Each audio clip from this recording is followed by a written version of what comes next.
Hi guys, and welcome back to the channel. It is the Thursday before Good Friday, but there's nothing good about this Texas private school voucher bill. Okay, so last week was spring break. My family and I went out to California. We absolutely enjoyed it. And so if you were on spring break last week or if you're on spring break this week, I hope that you absolutely take care of yourself and get the much needed R&R that you need. So today we're talking about Senate Bill 2. And here's what you should know. So the lower chamber of the Texas House actually approved Senate Bill 2. However, every Democrat, along with 2 Republicans, voted against it. However, Republicans are like a supermajority, and it has finally passed. So to me, this is very noteworthy. Why? Because this bill has been introduced several times, and each time the bill by a bipartisan coalition has been rejected. Not one time, several times. So this makes me think, what is the difference now? Why all of a sudden that even people who have voted against this in the past are now coming together to vote on this?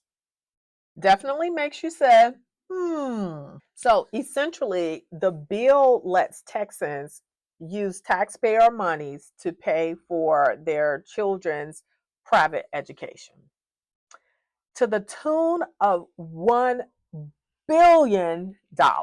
So, what are my thoughts? It's a bad idea. Now, I absolutely believe in parental choice. I believe parents should have the right to do what they want to do, when they want to do it, and how they want to do it. However, I don't think that their rights should also infringe on the greater majority, just as I don't believe the greater majority should infringe on their rights. Now, this is not to say that I am not for vouchers for students who attend failing schools, because if a school has proven that they cannot serve their students, then I believe that the student have the right to take their funds and go where they can be educated. And a parent has the right to help make that decision, right? I also have no problems with vouchers for students who have special needs, and those districts have a record and have shown that they are not meeting those kids' needs. And historically, in special education, that is the case almost across the board, right?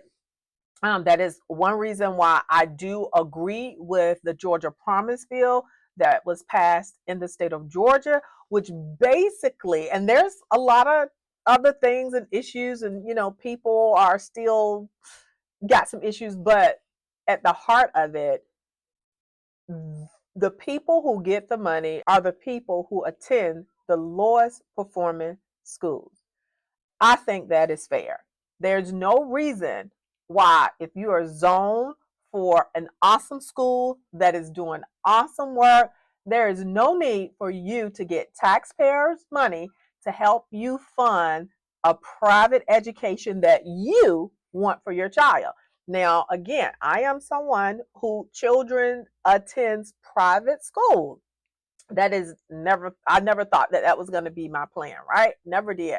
But it turned out that way. But I do not think I should get the money from a pool of money that has been pulled together to educate everybody as a whole. It is my responsibility to take whatever extra monies that I have and finance that myself.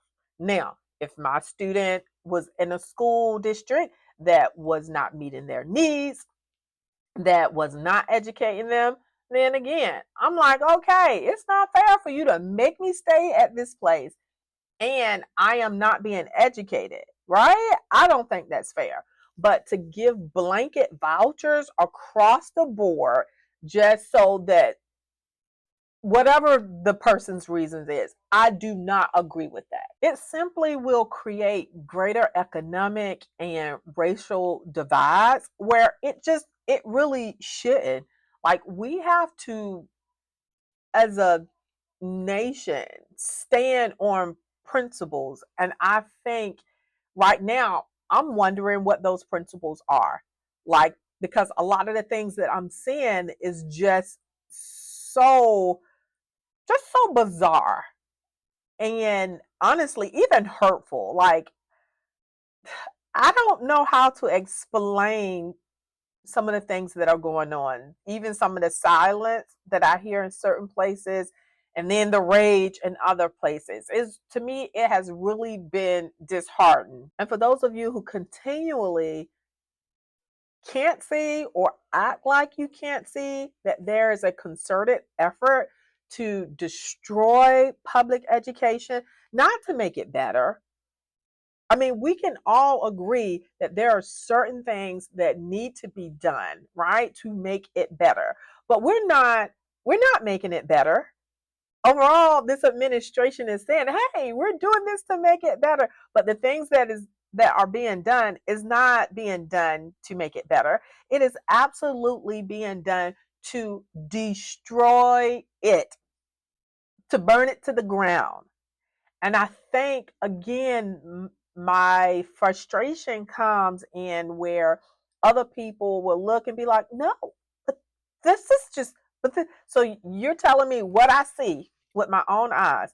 I am a very deep critical thinker. I make connections well.